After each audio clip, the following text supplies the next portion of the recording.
Dear students, today we are going to discuss class 10th SST Unit 4 Economics, chapter number 1st Development. Today's topic is infant mortality rate. Infant mortality rate, IMR. Infant mortality rate means होता है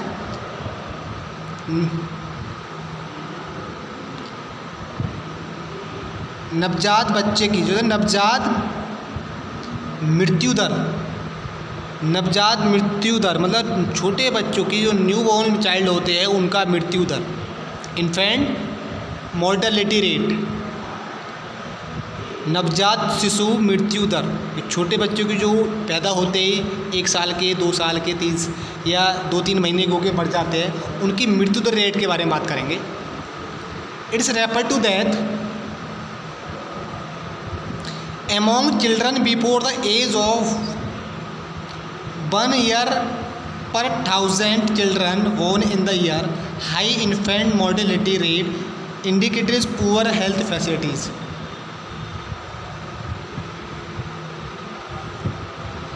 it's refer to death among children, ये बच्चों की मृत्यु के से संबंधित है। It's refer to death among children, ये चिल्ड्रन के मृत्यु दर पर डिपेंड करता है। Before the age of 1 year, जो 1 साल की उम्र से पहले ही मर जाते हैं। पर 1000 children in a year. High infant mortality rates indicated poor health facilities. हम इन्फेंट मोर्टेलिटी रेट को 1000 पे निकालते हैं।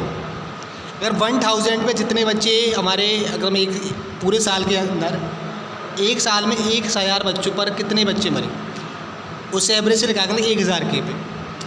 अगर 1000 पे ज़्यादा बच्चे मरते हैं तो 1000 पे हम परसेंटेज निकालेंगे पर 1000 children born in a year. एक ईयर में कितने बच्चे पैदा हुए और कितने मरते हैं, तो हम 1000 पे हम कैलकुलेशन करेंगे। यदि 1000 पे ज़्यादा बच्चे मर रहे हैं, जैसे मान लो 100, 200, 300, 400, यदि 1000 तक पहुंच रहे हैं 1 साल में, तो ये हाई इन्फेंट मोर्टेलिटी कहलाती है। और high infant mortality rate indicate poor health facilities. अगर जिस देश में 1000 पे ज़्यादा बच्चे, एवरेज 1000 पे 900, 800, 700, अगर इस एवरेज में बच्चे जा रहे हैं, हाई इन्फेंट मोर्टेलिटी हो रही है, तो उस देश की जो हेल्थ फैसिलिटीज़ हैं बड़ा कमज़ोर मानी जाती है, बेकार मानी जाती है। कि वहाँ की जो हेल्थ फैसिलिटीज़ हैं वो बिल्कुल बेकार हैं, ठीक नहीं है। मतलब एक गरीब है। लिटरेसी रेट मीन्स होता है साक्षरता दर, कि कितने 100 पे कितने परसेंट लोग ज़्यादा पढ़े लिखे हैं, इसका हम 100 पे निकालेंगे।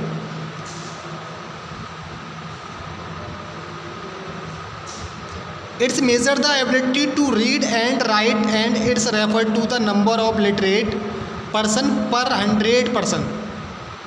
लिटरेसी का मतलब होता है कि ये इसकी एबिलिटी पे जाते हैं कि पढ़ना लिखना जो आता है उसको हम लिटरेसी बोलते हैं, मतलब साक्षरता बोलते हैं।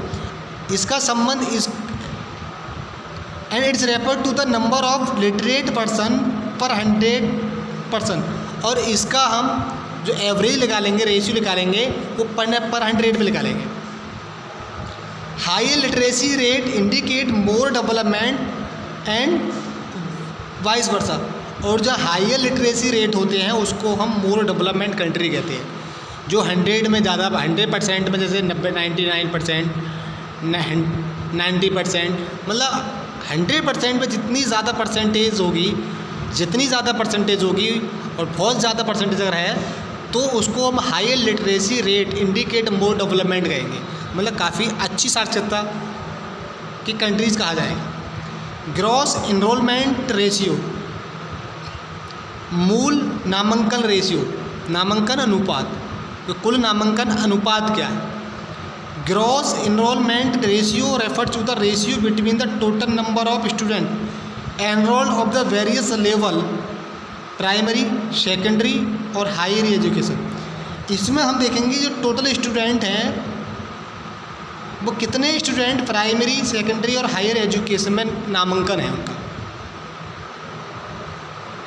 And total number of children is the same age group of country, higher ratio indicate that more children are getting education in the country. जिस कंट्री में बहुत ज़्यादा बच्चे पढ़ रहे होते हैं, जिनका रेशियो बहुत ज़्यादा होता है, जो प्राइमरी, सेकेंडरी और हायर एजुकेशन के बच्चे पढ़ रहे होते हैं और सेम एज के बच्चे ज़्यादा मात्रा में किसी न किसी एजुकेटेड इंस्टीट्यूशन में पढ़ रहे होते हैं, तो उसको हम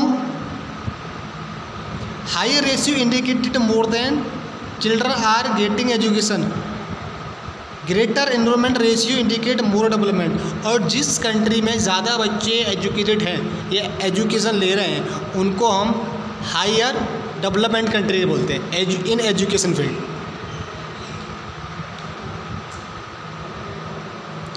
लाइफ एक्सपेक्टेंसी, जीवन की आशाएं, ज़िंदगी की आशा लगाते हैं कि हम कितने दिन जिएंगे, या जो न्यूबॉर्न चाइल्ड हुआ है, पैदा हुआ है, वो कितने दिन जिएगा, उसके हम लाइफ स्टाइल से, उसके हम फैसिलिटीज़ से, उसके एनवायरनमेंट को देख के, उसके न्यूट्रिशन को देख के अंदाज़ा लगाते हैं कि इसकी लाइफ साइकिल कितनी बड़ी होगी।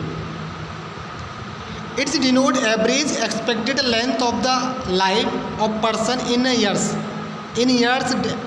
At the time of birth. में उसके जन्म के अनुसार ही हम उसको ये अंदाज़ा लगाते हैं कि इसकी लाइफ कितनी होगी, ये कितने सालों तक जिंदा रहेगा।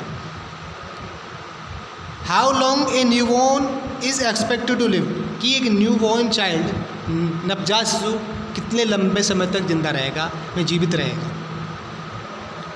Facilities better higher life expectancy indicated better health facilities, better nutritional level, better availability of food, better environment, less disease.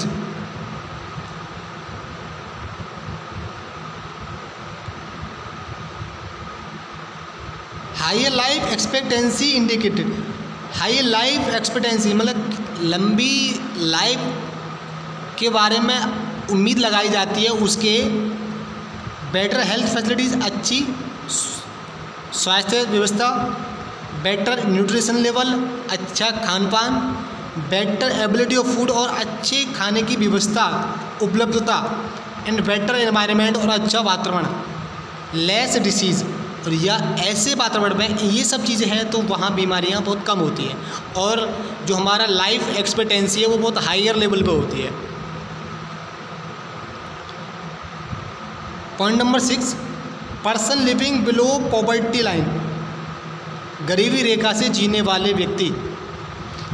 If in a state और nation more person are living below poverty line, it indicate low level of economic development as more person are unable to fulfil minimum basic needs of life. इसमें ये समझा रहे हैं जिस country में अधिकांश, जिस कंट्री के और राष्ट्र के, जिस कंट्री या स्टेट या नेशन के अधिकांश व्यक्ति poverty lines, below poverty line मतलब गरीबी रेखा से नीचे जी रहे हैं, उस देश की जो इकोनॉमिक डेवलपमेंट है वो लो लेवल की मानी जाएगी। As more person are unable to fulfil minimum basic needs of life, और ऐसे लोग अपने ज़िंदगी की जो वास्तविक, जो आधारशिला ज़रूरत होती हैं, जो आधारित बेसिक जो ज़रूरत होती है उनको पूरा नहीं कर पाते। वो दोबारा समझ लेंगे, जिस देश या जिस राज्य की लोगों की अधिकांश संख्या गरीबी रेखा से नीचे जी रही होती है, जीवन यापन करती है, तो उस देश की इकोनॉमिक डेवलपमेंट जो है वो लो माना जाता है।